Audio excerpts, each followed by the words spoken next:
Bonjour à tous, aujourd'hui nous sommes le 28 janvier 2025. Là je vais faire une vidéo là pour parler un petit peu de ce qui se passe au Congo, sachant que je ne suis pas un spécialiste pour le domaine, hein, mais simplement, compte tenu de l'ampleur au niveau de la situation, j'ai dit bon, je vais faire une vidéo quand même, donner mon point de vue. Et avant de commencer, je fais comme d'habitude l'intro, sachant que demain, je ferai une vidéo pour célébrer la sortie de la CDAO là. Hein. Donc là, on va d'abord commencer par ce qui se passe au Congo RDC. Regardez. À la frontière avec le Rwanda, ces soldats congolais ont décidé de rendre les armes. Ils sont des dizaines à avoir fui vers la ville frontalière de Rubavu ce lundi. Encerclés par les autorités rwandaises, ils disent avoir été débordés par l'ampleur des combats. Nous n'arrivions pas à trouver un moyen de contenir les rebelles. Nous étions tellement épuisés et fatigués, et nous n'avions pas d'aide. Cette situation nous dépassait, c'est pourquoi nous avons couru vers le Rwanda. Je me sens en paix maintenant. Nous avons pris des dispositions pour rendre nos armes et pour rentrer au Rwanda. Une capitulation qui fait suite à une avancée majeure des rebelles du M23 qui affirment avoir pris la ville de Goma dans l'est du pays. Pour le gouvernement congolais, cette nouvelle avancée des rebelles est considérée comme une déclaration de guerre. Voilà. Bon, on va s'arrêter là. Allez, on va s'arrêter là. Bon. Et bonjour à tous. Aujourd'hui, donc j'ai rappelé tout à l'heure, 28 janvier, à la veille là, pour la célébration de la sortie de la CDAO. Hein. Cet enclos colonial, hein, c'est comment dire, ça a été créé la CDAO en 1975, hein, je crois, par des pères de l'indépendance, pas eux tous, parce que parmi eux, il y avait des France-Africains, notamment des gens comme Houphouët-Boigny, par exemple, mais on avait des gens comme, comment dire, les militaires là, euh, qui ont voulu créer comment dire, cette organisation pour une intégration économique. Voilà. C'est-à-dire, la CDAO, normalement, c'est sur le plan économique. Sauf que quand la France a infiltré, dès le début, eh ben, ils ont changé de vocation. Ils sont maintenant branchés sur le côté politique. Et puis, ils ont laissé l'économie. Voilà. Donc, il faut faire le bilan maintenant, hein, depuis sa création en 1975. Et on est en 2025, donc ça fait combien? Ça fait 50 ans. Eh oui, eh oui. Quel est le bilan au bout de 50 ans de la CDAO? Ben, le bilan, c'est la sortie du Mali, la sortie du Burkina Faso et la sortie du Niger. Voilà. Mais demain, je ferai une vidéo pour la célébration, sachant que là, dans les trois capitales, hein, c'est-à-dire à Bamako, à Niamey et puis à Ouagadougou, voilà, célébration, naturellement, naturellement. Donc vous allez sur Internet, il y a plein d'images là-dessus. Voilà. Bon, maintenant pour revenir sur ce qui se passe au Congo RDC avec le Rwanda, bon, j'ai toujours eu l'occasion de parler de ça. Hein. J'ai pas fait de vidéo spéciale, ou j'en ai fait mais il y a longtemps. Simplement, il y a quelqu'un qui m'a envoyé un commentaire là, il m'a dit ouais pourquoi tu parles pas de. Donc c'est à lui que j'ai pensé en fait, donc big dédicace. Oh, ben, je précise, à vrai dire, je précise que je ne suis pas spécialiste, même dans les autres trucs que j'aborde, mais simplement, j'allais dire, je suis un peu moins à l'aise. Mais simplement, moi, c'est mon bon sens. Et puis, les choses qui m'interrogent, vous allez voir. Et beaucoup d'entre vous, quand je vais en parler, vous allez dire, bah oui, évidemment. C'est pour ça que je dis, mais c'est pas possible. Les chiffres, hein. On va aller sur les chiffres. Hein. C'est pour ça que je dis, il n'y a aucune excuse pour Tshisekedi et compagnie, là. La population, écoutez bien, bon, ça, c'est disponible, hein. Sachant que ça fait 30 ans, hein, au moins, que dure la guerre là-bas depuis la chute de Mobutu. Voilà. Mobutu Sese Seko.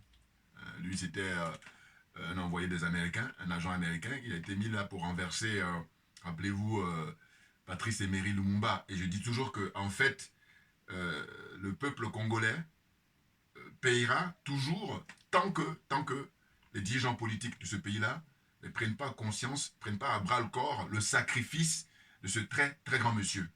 Oui. Hein. Il s'est sacrifié pour le peuple congolais, pour l'Afrique en général, mais le peuple congolais en particulier. Et tout ça est disponible sur Internet. Tout. Son assassinat a été diffusé en Mondiovision. Voilà. Donc je dis que tous ceux qui ont décidé de faire de la politique, eh ben, s'ils avaient conscience du sacrifice consenti par ce grand homme, on n'en serait pas là. Voilà, c'est ça. Là. Et c'est pour ça que moi, je dis, je n'ai pas envie de m'attarder sur la critique concernant Paul Kagame. Non, je dis la nature a horreur du vide et que ce monsieur-là, il remplit ce vide-là. Parce qu'en réalité, quand je vous donne les chiffres, allez, on y va. On nous dit quoi? La RDC se compose d'une population de 109 millions. Écoutez bien, hein? C'est déterminant. Là, c'est environ en plus, environ, évidemment. 109 717 326 habitants. Je répète, la RDC, hein, c'est environ 109 717 326 habitants. Maintenant, le Rwanda. Le Rwanda, c'est 13 millions, voilà, j'ai 12 millions et quelques, mais j'ai arrondi, j'ai 13 millions d'habitants. Allez, voilà. 13 millions d'habitants, le Rwanda. Je répète, le Rwanda, 13 millions d'habitants, et la RDC, 109 717 326. Autant dit 110 millions. Allez, on y va. Pareil. Hein? Bon. Eh bien, dites-moi, est-ce qu'il y a photo là?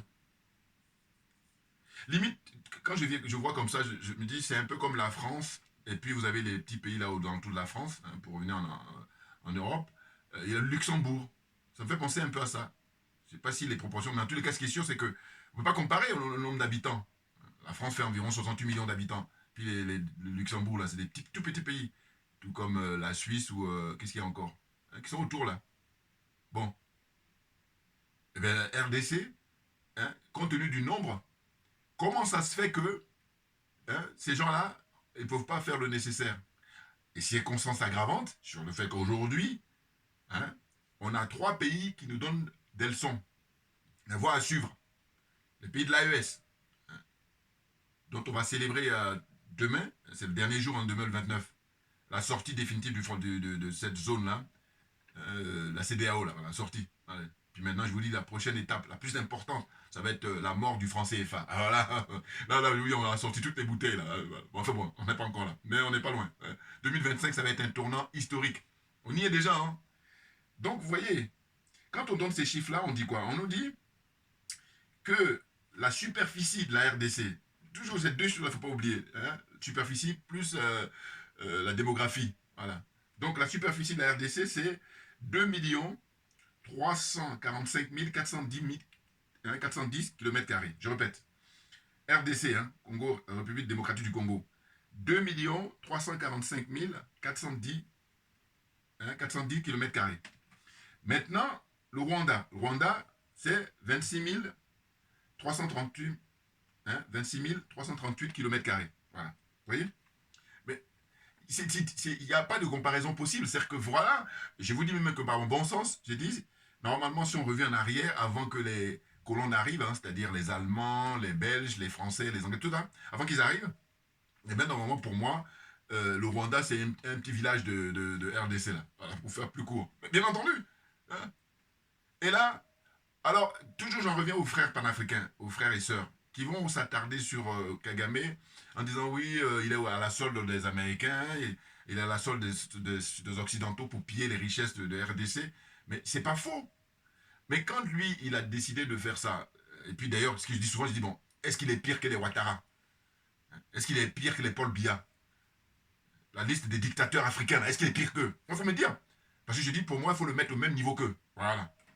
Bien entendu. Et puis d'ailleurs, il faut vérifier. Lui, les Rwandais, quand vous allez. Moi, j'ai jamais été au Rwanda, mais quand on regarde les images, regardez. Donc ça veut dire qu'il y en a d'autres dictateurs là qui font du mal à leur peuple, mais qui font rien. Donc il faut garder. Alors, toujours ma démarche n'est pas de soutenir Kagame, c'est simplement de dire que il faut aller plutôt, comment dire, incriminer tous les hommes et femmes politiques du Congo, RDC en général, et puis en particulier Tshisekedi là. C'est eux qu'il faut mettre en accusation. Parce qu'eux, ils ne se montrent pas patriotes. Et comme j'ai dit, je rappelle que la nature ayant horreur du vide, c'est pour ça qu'on en est là. Parce que s'ils font preuve de patriotisme, comme le font les dirigeants maliens, comme le font les dirigeants du Burkina Faso et les dirigeants du Niger, on n'en serait pas là. Sachant que la République démocratique du Congo, je l'ai dit déjà dans mes vidéos, hein, vidéos passées, que pour moi, étant donné que c'est le pays le plus riche d'Afrique, automatiquement c'est le pays le plus riche du monde. Voilà. Potentiellement, hein, évidemment, potentiellement. Mais on se retrouve avec des gens qui sont d'une cupidité maladive, d'une cupidité pathétique, hein, je ne sais même pas les mots, parce que on en est là, hein, c'est ça le problème. Donc, par évaluation, comme je ne suis pas très très fort en arithmétique, je crois que la RDC, ça fait presque 100 fois plus grand que le Rwanda. Allez-y, les spécialistes là, au niveau des chiffres, en évaluation. La RDC, ça fait au moins presque 100 fois plus grand que le Rwanda. Et au niveau de la population, donc les Congolais sont au moins 10 fois plus nombreux que les Rwandais. Là, on suit pareil. C'est ça, hein? À peu près, quoi. Non, mais c'est ça. Quand vous regardez ça, vous dites quoi? Vous dites que simplement, non. On a d'un côté des gens qui sont des escrocs, tu sais qui est dit en tête. Ce sont des escrocs, ce sont des voyous en col blanc, simplement. Ils viennent là, ils occupent des postes, ils bénéficient simplement de confort, train de vie. Allez-y vérifier. Hein. Là, j'encourage tout le monde à aller faire des. C'est disponible aujourd'hui sur Internet. Vous allez voir combien touche Tshisekedi et puis les députés, les hommes politiques là, députés, sénateurs, là-bas, RDC, combien ils touchent au niveau de leur confort de vie. Parce qu'il n'y a que ça qui les intéresse. Ce que vit le peuple, ils s'en fichent, mais complètement, royalement. Et c'est bien pour ça que je dis, bon, mais quelqu'un comme Kagame, à mon avis, quand bien même il pille avec... parce qu'on ne peut pas faire des œufs, on ne peut pas faire des omelettes sans casser des œufs. Hein, c'est quelque chose qui est vieux comme le monde, et puis ça va toujours... Voilà. C'est-à-dire qu'au fond, c'est vrai que il attaque... alors d'aucuns diront, oui, mais ce sont ses frères... c'est vrai, mais le problème, c'est que, vous savez, l'être humain est très complexe. Vous avez entendu? Quand je rappelle toujours le fait que la nature a horreur du vide, c'est-à-dire que si ils font preuve de patriotisme, les hommes et femmes politiques, comment dire, au Congo, je vais toujours répéter ça parce que je dis personne ne peut me convaincre du contraire. On a là la démonstration au Mali, on a là la démonstration au Burkina, on a la démonstration, comment dire ça, au Niger. Alors, qu'on ne me dise pas que lui c'est un civil, mais dans ce cas-là, eh ben que les patriotes qui sont dans l'armée, les gradés là, de l'armée RDC, parce qu'ils aussi sont des Congolais, au même titre que Tshisekedi, mais qui le déposent. Oui, qui copient leurs frères du Mali, qui copient leurs frères du Burkina Faso et qui copient leurs frères du Niger, tout simplement. C'est pour ça que je dis qu'à l'époque, quand capitaine, un certain Thomas Isidore Noël Sankara était tout seul. Et dans les documentaires, il le dit. Hein. Je me rappelle comme ça, il disait que il se retrouve comme un cycliste sur une pente là, comme ça, qui est très très mince, et il dit il ne peut pas regarder à gauche ni à droite, il est obligé de tracer. Donc en image, c'est très fort ce qu'il disait à l'époque. Hein, le capitaine Thomas Isidore Noël Sankara. Il était tout seul. Alors qu'aujourd'hui, on a la chance extraordinaire d'avoir des hommes providentiels au Mali, des hommes providentiels au Burkina Faso et des hommes providentiels au Niger. Donc vous faites quoi, vous, à RDC là-bas? Ou dans les autres pays? Faites quoi? Vous regardez votre nombril? Non, mais le moment viendra, vous allez être jugé vis-à-vis d'eux. Parce que vous êtes responsable au même titre que, comment dire ça, le dirigeant rwandais, là, au même titre que Kagame. Vous êtes au même titre. Hein. Faut arrêter de dire que Kagame... Non, faut arrêter avec ça. Moi, je dis franchement, dans mon raisonnement, parce que chacun de nous a son raisonnement, mais moi, je dis, je suis désolé. Je dis que... Regardez, d'ailleurs, les grands artistes, là, Kofi Olomide, il est congolais, RDC. Il n'y a pas que lui, Fali Poupa. Tous les grands artistes, là, sur le plan musical, et puis sur le plan aussi intellectuel, c'est-à-dire les grands écrivains congolais, les athlètes. Bon, même si c'est vrai que c'est plutôt les musiciens qui sont plus connus. Bon. Mais je dis, mais ces gens-là, compte tenu de leur notoriété, qu'est-ce qu'ils font pour justement faire avancer les choses? Moi, j'ai vu là, Kofi Olomide était invité sur une chaîne ivoirienne là, et il a habillé, alors là, ça m'a choqué. J'ai dit, mais punaise, les mecs, c'est que de la frime, c'est de la légèreté, il a habillé, sa tenue là, c'était tenue de femme. Excusez-moi, mais je suis sûr que il a fait ça pour un clin d'œil parce qu'il va, je crois, si j'ai bien compris, il a un grand concert qu'il organise en juillet 2025, ici en France, hein, je crois au parc de Vincennes. Là, voilà. Et je suis sûr qu'il est dans ce délire-là. Ah, je suis sûr. Eh oui. Il était habillé, allez-y, vous tapez Kofi Olomide, chaîne ivoirienne, là. Vous allez voir. L'accoutrement, c'était des tenues des femmes. Oh, mon Dieu. Comprenne qui veut, comprenne qui peut. Non, mais parce que c'est fatigant. Alors, on me dira toujours, oui, mais chacun a le droit. Oui, mais moi, je vais vous dire, qui est-ce qui a fait tomber Ibeka? Mais c'est le mouvement populaire. Mais il n'y a pas seulement ça. C'est un certain grand monsieur qui s'appelle Salif Keïta. Voilà, le grand musicien. Grand musicien, c'est lui qui a fait une vidéo de 5 minutes où il a demandé à l'époque à Ibeka de démissionner. Il dit, tu n'es pas à la hauteur. Laisse la place aux jeunes gens, ils vont s'en occuper. Eh bien, pourquoi des gens comme Kofi Olomide, pourquoi des gens connus au Congo, RDC, pourquoi ils ne prennent pas le micro pour faire comme ce qu'a fait Salif Keïta? C'est ça la question. Voyez-vous? Oh là, on est dans le nombrilisme, on est dans la légèreté, on est dans la cupidité, on est dans le bling-bling, à côté de la plaque. Et là, quand il est invité chez les plateaux de Côte d'Ivoire là-bas, les chaînes là-bas, il vante par exemple ce qu'a fait Alassane Ouattara et son épouse. En fait, bon, mais l'histoire retiendra que vous n'avez rien branlé. Hein. En fait, vous vous êtes simplement contenté des miettes. Et puis, vous êtes aussi autant responsable de... Parce que je dis, je suis désolé. Compte tenu de votre notoriété, vous ne pouvez... À un moment donné, il faut le mettre au service du peuple, pas seulement pour s'amuser. Et puis, même si l'heure est de l'amusement, on peut le mettre en stand-by. Oh là, pareil, je me suis souvenu, il y a, comment on appelle ça, le artiste là, sapeur là, Joe Bala, si je ne me trompe pas. Voilà. Joe Bala, il a fêté son anniversaire à Paris ici, en région parisienne, je crois. Ça remonte il y a 6 mois, quelque chose comme ça. Voilà. Et puis j'ai regardé les images, et là, comme d'habitude, ils sont là, ils montrent leur sap. C'est bizarre les Congolais, hein. Là quand j'ai dit tout le monde rentre en psychiatrie. Ah ben non, excusez-moi. Tout le monde rentre en psychiatrie.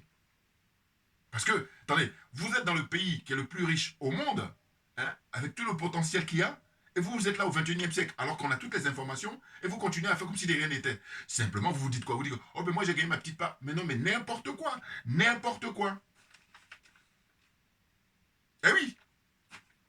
À l'époque, quand il y avait l'esclavage, quand les Noirs étaient enchaînés, là, physiquement, mais c'est parce que il y a parmi eux des gens qui ont pris leur courage à deux mains, et c'est grâce à ces gens-là, dont on ne saluera jamais assez leur mérite, hein, c'est grâce à eux que les chaînes physiques ont disparu. Maintenant, nous, le combat qu'on mène là, à faire à notre petite échelle, hein, eh ben, c'est pour casser les chaînes qui sont dans la tête, parce que c'est ça leur problème, tous ces gens-là. Hein. Ils sont enchaînés dans la tête, mais grave. Mais bien entendu, là, ils devraient même aller chanter hein, dans les pays là, hein, s'ils ont peur d'aller au Congo, parce qu'à la limite, non. Mais il faut même pas ça. Ils chantent pas au Mali, ils chantent pas au Burkina, ils chantent pas, comment dire ça, au Niger. Sachant que l'idéal, comme on dit, la charité bien ordonnée commence par soi-même. Va chanter là-bas à Goma. Goma est en train d'être pris là. Hein.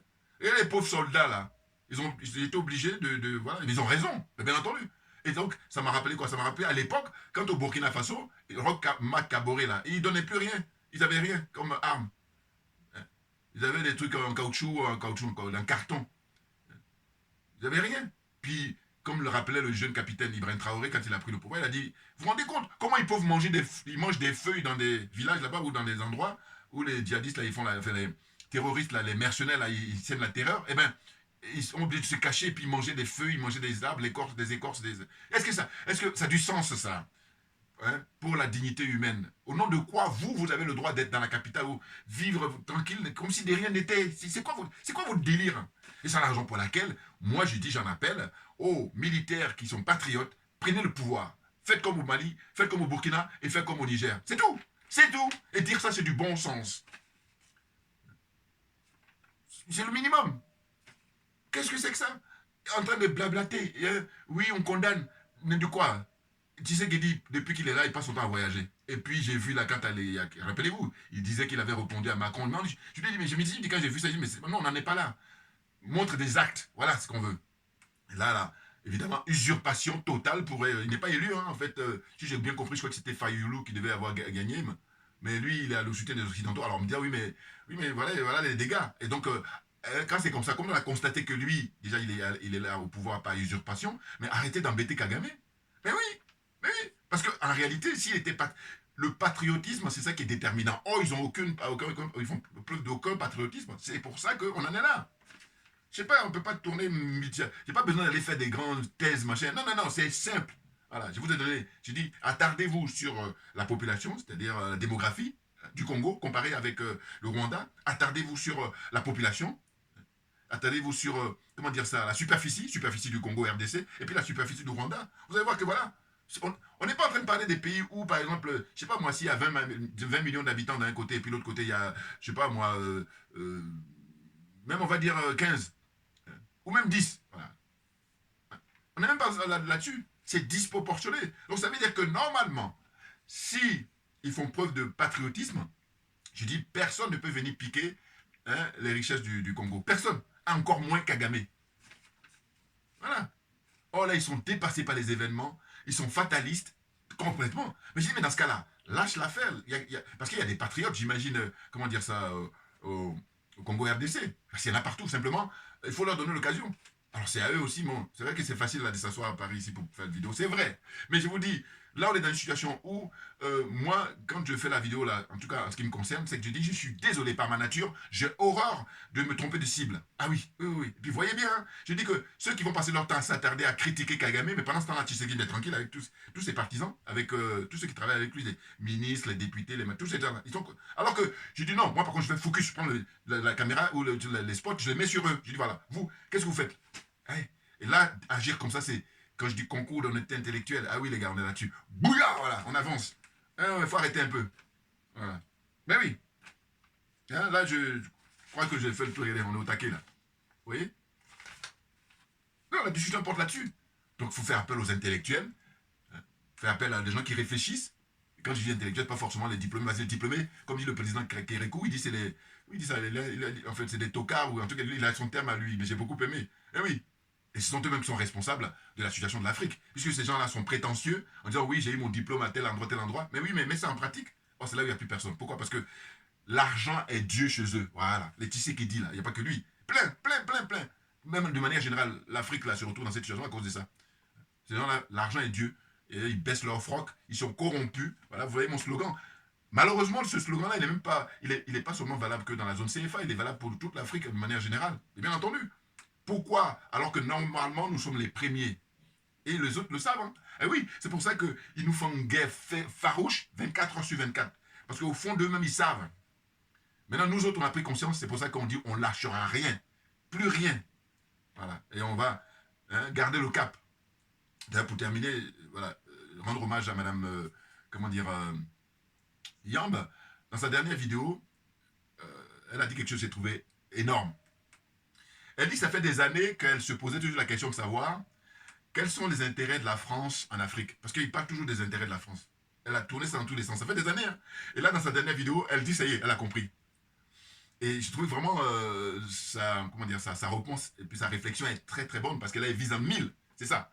Elle dit, mais en fait, la France ou les Occidentaux, mais surtout la France, parce que c'est elle qui crée le concept de France-Afrique. Le lien de la France avec les pays africains, c'est particulier, c'est singulier. Donc c'est pour ça qu'il dit, là, c'est un cas d'école. Il faut l'étudier à part. Les autres, on peut l'étudier en même temps, mais la France, là, c'est à part. Eh bien, elle dit, la France n'a pas des intérêts en Afrique. La France a un seul intérêt en Afrique. Voilà ce que dit Mme Nathalie Yamb. L'intérêt de la France, c'est de maintenir les pays africains dans cette relation-là. Voilà son intérêt. C'est-à-dire que la France ne voudra jamais avoir égal à égal. Et je dis, mais elle a tout dit. Elle a bien compris, la sœur. Bien entendu. Bouillard. Voilà. Moi, je dis toujours, j'aime me rendre à Nathalie Yamb ce qui lui appartient. Donc, il faut qu'on fasse de même. Oh, l'autre problème aussi, pareil. Jalousie primaire. Alors qu'au fond de lui-même, il sait que le frère l'a trouvé, ou la sœur a trouvé une trouvaille, mais ils vont se garder de le dire. Et c'est ça qui n'est pas bien. Or qu'il faut le dire. C'est important. Parce que ça nous permet d'avancer. Puisque on a le combat commun. Voilà. Donc, faut arrêter un peu. Faut agir. La zone des aliénés, la zone des complexés, la zone des corrompus, et j'ai ajouté la zone des jaloux et des sorciers. Mais je vous dis encore une fois que c'est une question de volonté personnelle, volonté collective. Puis évidemment, volonté politique, pour ceux qui ont le pouvoir. Là. Voilà. Tu as une volonté politique, c'est ça qui fait que tu es déterminant, tu fais agir, tu fais ce qu'il faut faire, et puis on avance. Puis ton peuple est gagnant. Tout le monde est fier de toi, tout le monde est content de toi. Voyez-vous? Elle dit, la France, longtemps, elle se demandait pourquoi on ne nous précise pas quels sont les intérêts. Non, en réalité, elle a un seul intérêt, c'est les relations qu'elle entretient avec les Africains. C'est-à-dire qu'elle ne conçoit pas. D'ailleurs, je me dis quoi? Je me dis, mais quand j'écoute elle, son raisonnement, mais ça rejoint ce que j'ai dit moi auparavant. On se rejoint, c'est là où je dis, mais c'est extraordinaire. Hein, sans se fréquenter comme ça, parce qu'on n'a pas voilà, l'occasion. Mais en tous les cas, moi, ce que je dis souvent, rappelez-vous, et que je le dis souvent, j'ai dit, eux, les Français, quand ils sont de bonne humeur, ils nous considèrent comme des grands enfants. Par contre, quand ils ne sont pas de bonne humeur, il dit vous allez être esclaves jusqu'à la fin de vos jours. Mais vous voyez bien que ça se ressemble là, quand elle dit un seul intérêt. Parce que leur intérêt, c'est de dire ils ne peuvent pas concevoir d'avoir du 50-50. Non. Eux, c'est ce qui existe actuellement là, ou depuis toujours. C'est-à-dire à savoir que nous sommes là pour venir vous piller, pour prendre, et puis pour vous ridiculiser. Un peu comme Macron, j'ai dit il ne faut pas qu'il change. Il reste comme ça, parce que ça nous arrange. Voilà. Tous ces bavures là, son arrogance. Et puis pareil, comme je vous dis toujours que moi j'aime pas aller accuser un seul, parce que je dis derrière lui il y a plein de gens qui le conseillent. Voilà. Hein. Macron il est juste devant là pour faire le fanfaronade, mais en réalité c'est ceux qui sont derrière, qui donnent les autres, qui en profitent, surtout qui m'intéressent. Ah oui, bouilla, voilà, une façon, une approche qui fait que avec moi tu fais pas de malin. Hein. C'est des choses que je sais pas, mais une fois que je sais, on va aller te chercher. C'est une question de moyens, c'est tout. Et on va t'exposer. Tu vas nous expliquer pourquoi tu fais ça. On est tous des êtres humains. Pourquoi il n'y a pas un respect mutuel? Pourquoi on ne fait pas de manière à ce que tout le monde soit gagnant? Donc votre conception là, c'est pour ça que je dis, bon, vous avez juste l'apparence. Voilà. Il faut qu'on soit d'accord. Vous avez l'apparence d'être humain, mais vous n'êtes pas des êtres humains. Parce que quand tu dis que tu es un être humain, si c'est pas l'apparence, dans la pratique, ça donne quoi? Eh oui. Non, parce que ça ne suffit pas. Or, dans la pratique, quand on voit que la manière dont tu agis, mais c'est complètement à l'inverse de ce qu'un être humain censé doit faire. Clairement, clairement. Donc voilà. Hein, je vais m'arrêter là, hein, parce que je me disais, c'est vrai que beaucoup de frères, parce que c'est chaud hein, là-bas, les pauvres gens, vous vous rendez compte? Mais alors, maintenant, ce qu'il faudrait, c'est vraiment mettre beaucoup d'argent, beaucoup d'argent pour l'éducation. Parce que je dis, bon, si les gens d'aujourd'hui, là, c'est grillé, c'est mort, d'accord. Mais le pire, c'est pas ça. Le pire, c'est que ça continue, génération après génération, voilà. Donc, quand on dit de faire beaucoup d'argent dans l'éducation, c'est pour que, au moins, les enfants qui sont là aujourd'hui, qui ont 5 ans, 10 ans, mais quand eux seront des adultes, ils sont bien formés, et puis voilà, ils vont prendre les choses en main. Parce que pensez bien, ici, là, pourquoi dans des pays comme en Occident, là, que ce soit en France ou aux États-Unis ou en Angleterre, pourquoi ils ont des grandes écoles, là, comme Oxford, ou comme Dauphine ici, ou comme, je ne sais quoi encore, HEC, l'ENA Polytechnique, mais voilà. Et donc ça permet à ce qu'ils forment leurs enfants, et puis quand ils deviennent des adultes, ils sont formatés pour défendre leurs intérêts, leurs propres intérêts. Donc c'est pas sorcier. Il faut juste qu'il y ait des personnes qui soient qualifiées, qui soient des gens patriotes, qui soient des gens sincères, des gens honnêtes, qui soient au service de l'intérêt général. Ça se joue là-dessus, et pas autre chose. Merci beaucoup pour votre attention. On ne lâche rien, évidemment, mais parce que c'est nous qui avons raison. Merci bien.